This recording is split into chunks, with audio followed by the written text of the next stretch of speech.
नमस्कार बच्चों, कैसे हैं आप सब। आशा करती हूँ आप सभी अच्छे होंगे, स्वस्थ होंगे, खुश होंगे और अपनी पढ़ाई भी अच्छे से कर रहे होंगे। तो जैसा कि आप सभी जानते हैं, मैं हूँ आपकी हिंदी की अध्यापिका और मैं स्वागत करती हूँ आप सभी का आईसीटी वर्चुअल क्लासरूम में। और आज हम यहाँ पर एकत्रित हुए हैं पढ़ने के लिए क्लास 7th की हिंदी। क्लास 7th की हिंदी में आज हम पढ़ेंगे आपके व्याकरण का खंड। हमने अपने पिछले सेशन से ही स्टार्ट कर दिया था और हमने पिछले सेशन में सबसे पहले व्याकरण में जो चीज पढ़ाई जाती है, जैसे कि मैंने बताया कि आपकी पाठ्य पुस्तिका का नाम ही भाषा और व्याकरण है। तो आपकी पाठ्य पुस्तिका में जो सबसे पहला चैप्टर हम भाषा के बारे में डिस्कस कर चुके थे, पढ़ चुके थे कि भाषा कितने प्रकार की होती है और भाषा की लिपि क्या होती है। आज हम आगे बढ़ेंगे और व्याकरण के बारे में पढ़ेंगे। आपकी पाठ्य पुस्तिका का पहला चैप्टर भाषा और व्याकरण, जिसको हम आज पढ़ेंगे। तो चलते हैं स्मार्ट बोर्ड की तरफ। और आज क्योंकि व्याकरण पढ़ रहे हैं तो कॉपी और पेंसिल लेना तो बनता है। कॉपी और पेंसिल आप अपने पास रखिए।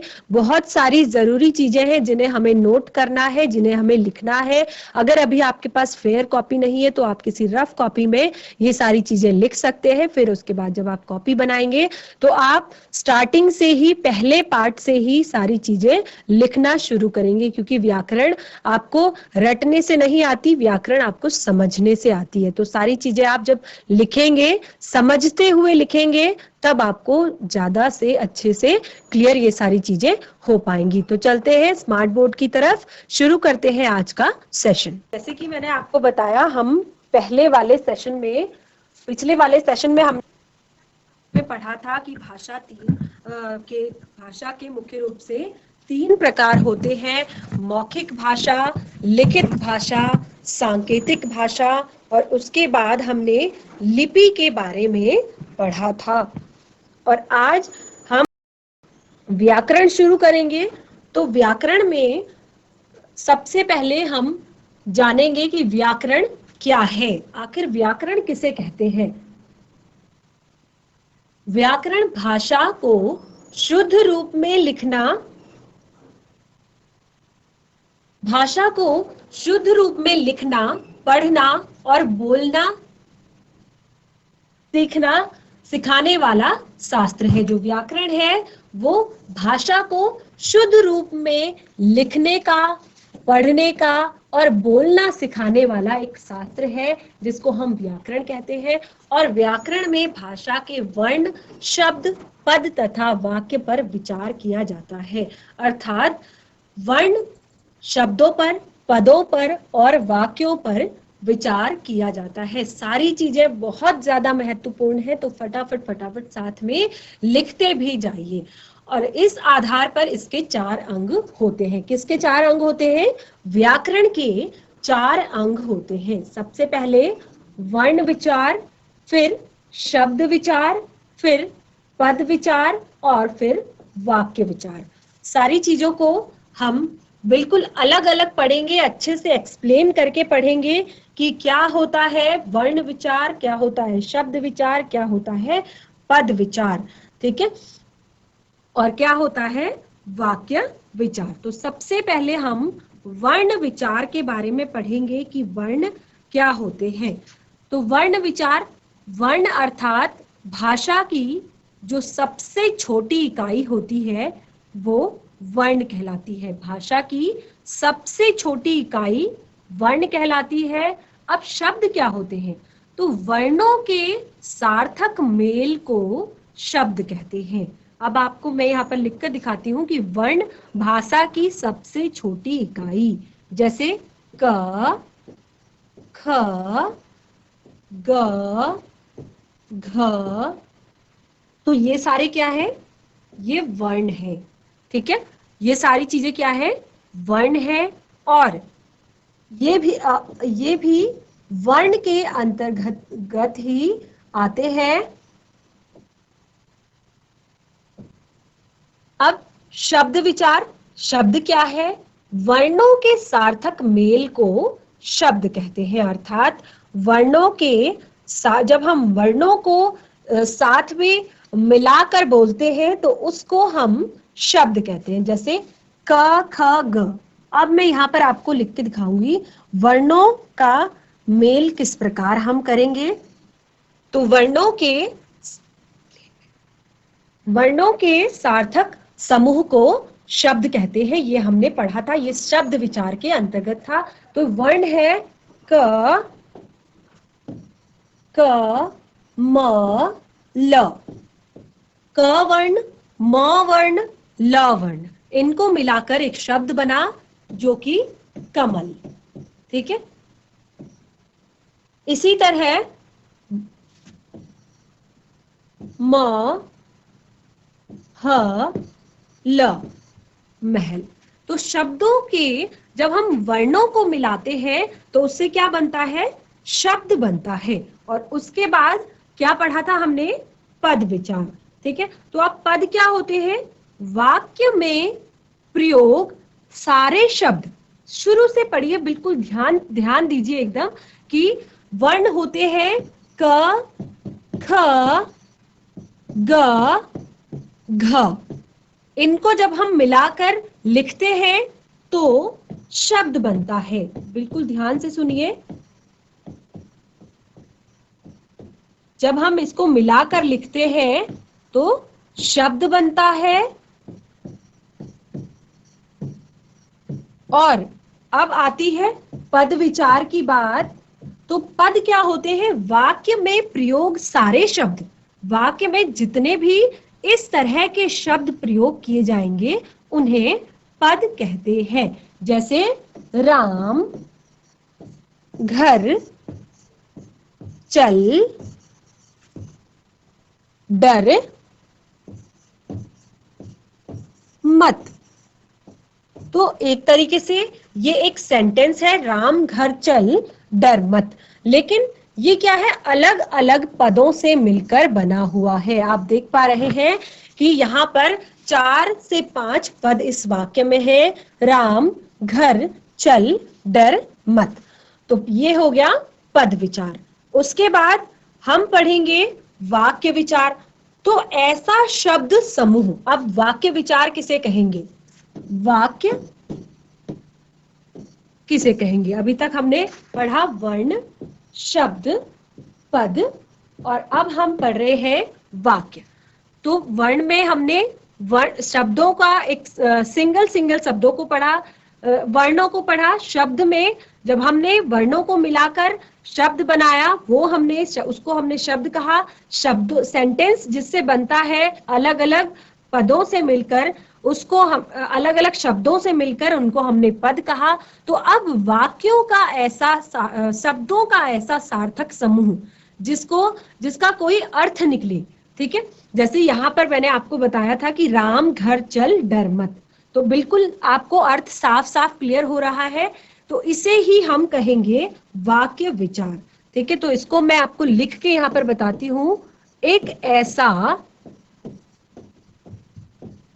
शब्द समूह, एक ऐसा शब्द समूह जिसका अर्थ या भाव पूरा पूरा हमें समझ में आ जाए। ठीक है। जिसका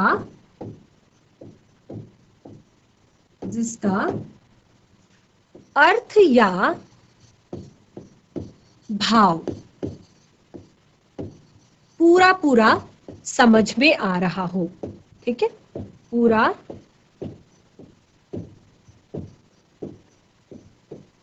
समझ में आ जाए उसे क्या कहेंगे, उसे हम वाक्य कहेंगे। उसे वाक्य कहते हैं। ठीक है। तो ये चीजें आपको क्लियर हो गई होंगी। वर्ण क ख ग घ, वर्णों के मेल को शब्द, शब्दों के मेल को पद, और पदों को जब हम बिल्कुल कैसे लिखते हैं, अर्थपूर्ण रूप से लिखते हैं। बिल्कुल एक सेंटेंस में अर्थपूर्ण रूप से जब हम लिखेंगे उसको, तो उसको हम क्या कहेंगे, वाक्य कहेंगे। ठीक है। तो ये सारी चीजें हमारी बिल्कुल क्लियर हो गई हैं, बिल्कुल अच्छे से हमने आपको बता दिया है। अब हम हमने चार चीजें पढ़ी कि व्याकरण में चार मुख्य चीजें होती हैं, वर्ण, शब्द, पद और वाक्य। तो अब हम शुरू से क्लियर करते हैं कि वर्ण क्या होते हैं। अब हम वर्णों को फिर से पढ़ते हैं, वर्ण के बारे में हमने पढ़ा, तो वर्ण को अब शुरू से पढ़ेंगे। वर्ण वह ध्वनि है जिसके और खंड नहीं किए जा सकते हैं। वर्ण क्या है, आप इसको हेडिंग डालिए वर्ण, और उसके बाद लिखना शुरू कीजिए कि वर्ण वह ध्वनि है जिसके और खंड की नहीं किए जा सकते। अगर यहाँ पर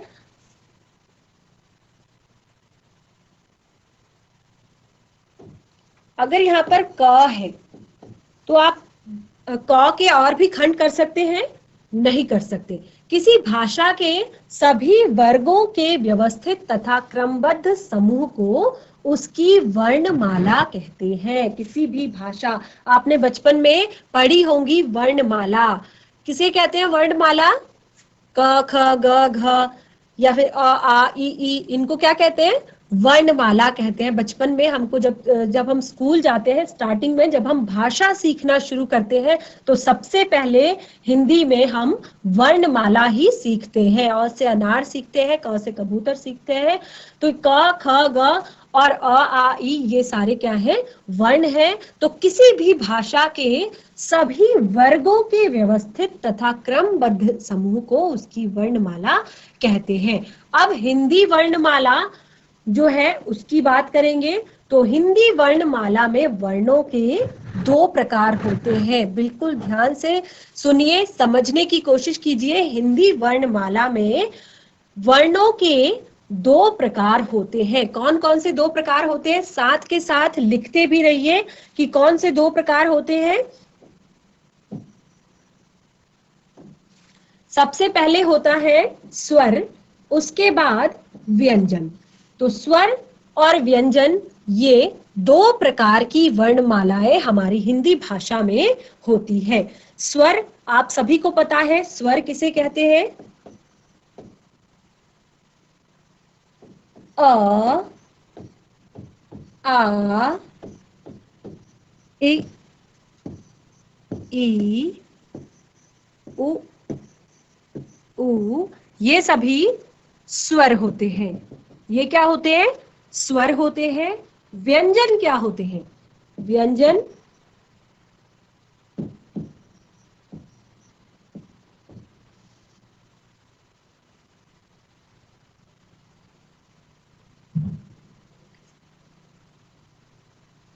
व्यंजन क, ख, ग, घ, इनको हम व्यंजन कहते हैं।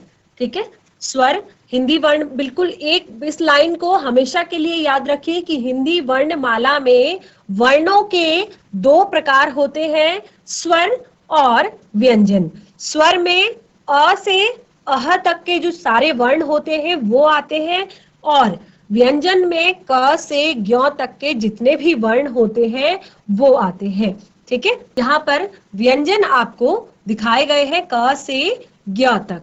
तो क वर्ग के व्यंजन यहाँ, च वर्ग के व्यंजन यहाँ, ट वर्ग के व्यंजन यहाँ, त वर्ग के व्यंजन यहाँ, और प वर्ग के व्यंजन यहाँ। इसी तरह आगे भी और भी व्यंजन हमारे होते हैं। शब्द, इसके बाद अब हमने व्यंजन अच्छे से पढ़ लिए हैं। अब हम शब्दों को पढ़ेंगे। तो पहले हमने वर्णों के बारे में जाना, अब हम शब्दों को पढ़ेंगे। तो एक से अधिक वर्णों के, यहाँ पर थोड़ा सा मिस प्रिंट हुआ है, इसको आप वर्ण लिखेंगे। एक से अधिक वर्णों के सार्थक समूह को शब्द कहते हैं। अभी तक वर्ण मैंने आपको क्लियर कर दिए, दो टाइप की वर्णमाला होती है हमारी हिंदी भाषा में, स्वर और व्यंजन। स्वर के बारे में मैंने आपको बताया, स्वर मात्राएं होती हैं, जैसे आ की मात्रा, ई की मात्रा, ऊ की मात्रा, बड़े ऊ की मात्रा, ए की मात्रा, री की मात्रा। तो स्वर में मात्राएं आती हैं और व्यंजन में हमारे क से ज्ञ तक के सारे शब्द आते हैं, उसके बाद वर्ण आते हैं। और उसके बाद हम करते हैं शब्दों की बात। तो शब्द मैंने आपको पहले बताया था किसे कहते हैं, वर्णों के सार्थक मेल को शब्द कहते हैं, ये आप लिख चुके हैं। अब हम आगे पढ़ते हैं एक से अधिक वर्णों के सार्थक समूह को शब्द कहते हैं। फिर से उसी बात को रिपीट किया जा रहा है, जैसे मैं, वह, राम, दिल्ली, लोटा, पंकज, पुस्तक आदि। तो ये क्या है, वर्णों का ही मेल है जिससे कि शब्द बने हैं। और हिंदी भाषा में शब्दों का वर्गीकरण 4 आधार पर किया गया है। हिंदी भाषा में शब्दों का जो वर्गीकरण है वो 4 आधार पर किया गया है। किस किस के आधार पर? अर्थ के आधार पर, विकार के आधार पर, उत्पत्ति के आधार पर और बनावट के आधार पर। तो सबसे पहले हम वर्णों को पढ़ेंगे शब्दों को पढ़ेंगे अर्थ के आधार पर। तो अर्थ के आधार पर शब्द कितने प्रकार के होते हैं ये मैं आपको बताऊंगी। अर्थ के आधार पर बच्चों कॉपी में लिखते रहिए, अर्थ के आधार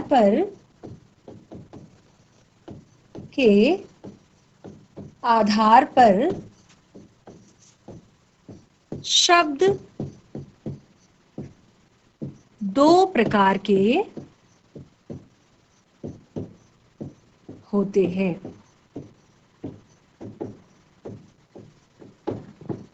अर्थ के आधार पर शब्द 2 प्रकार के होते हैं, ये भी आपको लिखना है।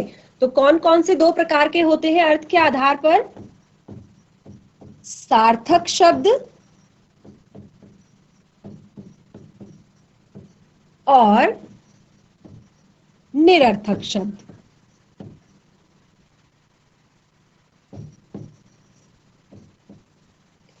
अब हम इसे एक्सप्लेन करेंगे, ये सार्थक शब्द क्या होते हैं और निरर्थक शब्द क्या होते हैं। जैसे कि आपको नाम से ही पता चल रहा है, सार्थक शब्द अर्थात जिन शब्दों का कोई अर्थ निकलता है, जिन शब्दों का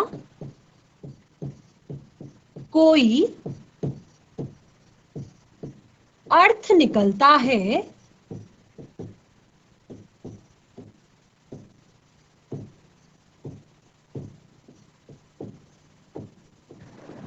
जिन शब्दों का कोई अर्थ निकलता है उन्हें सार्थक शब्द कहते हैं। जैसे कि आप कुछ भी यहाँ पर लिख सकते हैं। सार्थक शब्दों में आप विद्यालय लिख लीजिए, तो आपको पता है विद्यालय क्या होता है, जहाँ पे आप पढ़ाई करते हैं।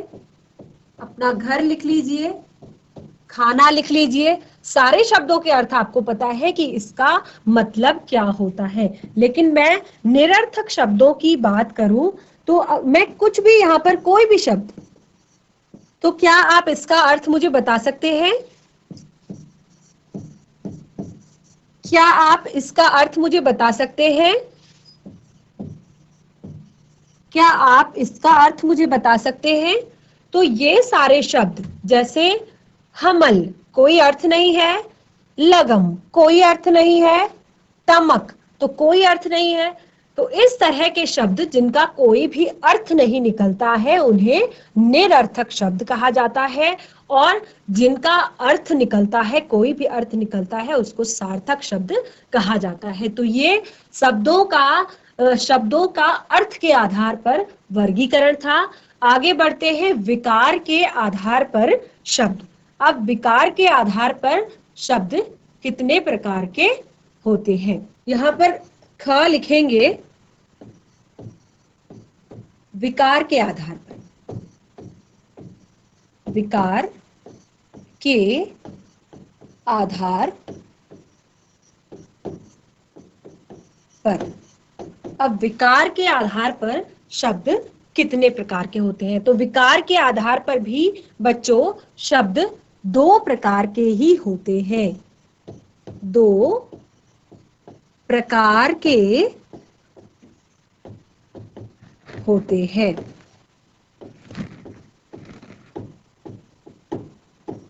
अब कौन कौन से 2 प्रकार के होते हैं विकार के आधार पर? सबसे पहले विकारी शब्द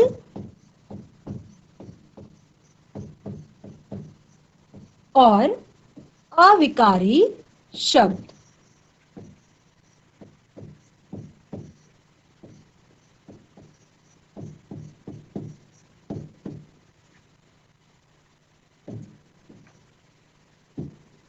विकारी शब्द क्या होते हैं?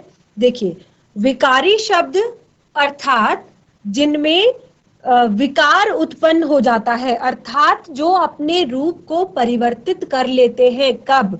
देखिए, जो शब्द लिंग, वचन तथा काल से प्रभावित होकर अपने रूप को बदल लेते हैं। आपने देखा होगा कई बार हमें शब्दों को परिवर्तित करना पड़ता है, लिंग के अनुसार, वचन के अनुसार, काल के अनुसार। तो इसी तरह के शब्द जो अपने आप को परिवर्तित कर लेते हैं लिंग के अनुसार, वचन के अनुसार, काल के अनुसार, तो ऐसे शब्दों को ही विकारी शब्द कहा जाता है। अर्थात जिनमें परिवर्तन आ जाता है, चेंज आ जाता है, उन शब्दों को विकारी शब्द कहते हैं। और बिल्कुल इसके जस्ट अपोजिट ऐसे शब्द जो लिंग, वचन तथा काल से परिवर्तित नहीं होते और हर परिस्थिति में ज्यों के त्यों बने रहते हैं, इन शब्दों को अविकारी शब्द कहते हैं। और अविकारी शब्द का एक अलग से आपको टॉपिक मिलेगा आप ही की पाठ्य पुस्तिका में, या फिर जब आप 8th क्लास में चले जाएंगे तब एक बिल्कुल अलग से टॉपिक है अविकारी शब्द या अव्यय शब्द। तो सबसे पहले हम थोड़ा सा विकारी शब्दों के बारे में जान लेते हैं कि कौन कौन से होते हैं विकारी शब्द। देखिए, ये शब्द संज्ञा, सर्वनाम, विशेषण, क्रिया 4 प्रकार के विकारी शब्द होते हैं। कौन कौन से होते हैं? संज्ञा, सर्वनाम,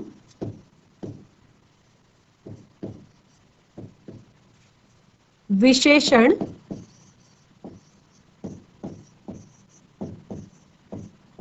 और क्रिया। ये 4 प्रकार के आपके विकारी शब्द होते हैं, क्योंकि ये लिंग, वचन और काल की दृष्टि से इनमें तत्काल ही विकार उत्पन्न हो जाता है, तत्काल ही ये अपने रूप को परिवर्तित कर लेते हैं। अतः इसीलिए हम इन्हें विकारी शब्द कहते हैं। जैसे कि बहुत सारे सेंटेंस में आप देखते हैं कि जब लिंग की बात आती है तो कुछ शब्द लिंग के अनुसार परिवर्तित हो जाते हैं, कुछ काल के अनुसार यानी कि समय के अनुसार परिवर्तित हो जाते हैं, कुछ वचन के अनुसार, एक वचन, बहुवचन, इसके अनुसार परिवर्तित हो जाते हैं। तो उन्हीं शब्दों को विकारी शब्द कहा है। अब हमने यहाँ पर तीसरा जो हेडिंग है उस अविकारी शब्द इसके जस्ट अपोजिट है, आप उसको लिख सकते हैं कि जो लिंग, वचन, काल के अनुसार परिवर्तित नहीं होते हैं उन शब्दों को अविकारी शब्द कहते हैं। अविकारी शब्दों को एक बार एक्सप्लेन कर देती हूँ क्योंकि आगे ये बहुत अच्छे से आपके पाठ्य पुस्तिका में आने वाले हैं। आपका एक बड़ा टॉपिक अविकारी शब्दों का आगे बनेगा। तो नंबर 2 हम पढ़ रहे थे अविकारी शब्द। मैं इरेज कर रही हूं लेकिन आपको ठीक उसी के नीचे लिखना है। अविकारी शब्द जो कि अपने आप में परिवर्तित नहीं करते, किसके अनुसार? लिंग, वचन और काल के अनुसार परिवर्तित नहीं होते हैं, या फिर मतलब अपने आप को अपनी एग्जिस्टेंस अपने आप को बनाए रखते हैं। तो ये सारे जो शब्द हैं अविकारी शब्द कहलाते हैं। जैसे ऊपर, नीचे, बहुत सारे शब्द आपके इस तरह से आएंगे। हाथ,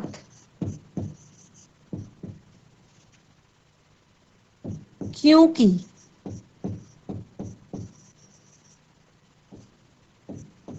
कैसे,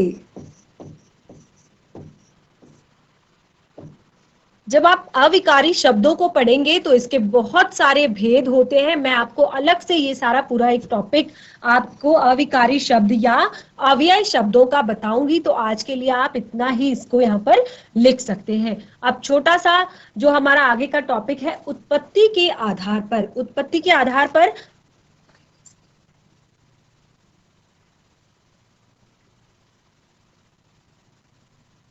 उत्पत्ति के आधार पर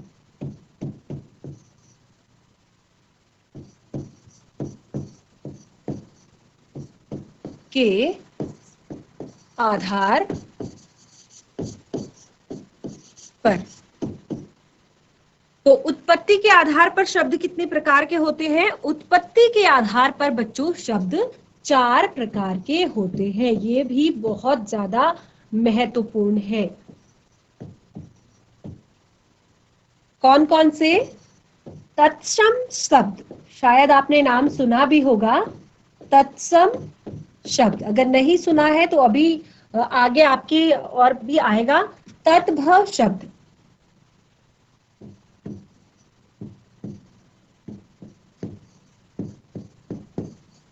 और देशज शब्द और विदेशी शब्द।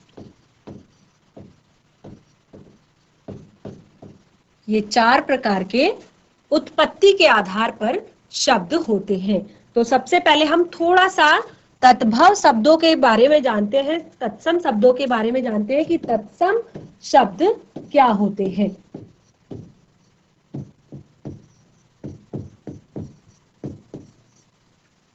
तत्सम शब्द वे होते हैं बच्चों, ये शब्द संस्कृत भाषा में, ये शब्द जो होते हैं संस्कृत भाषा से हिंदी भाषा में ज्यों के त्यों रख दिए होते हैं।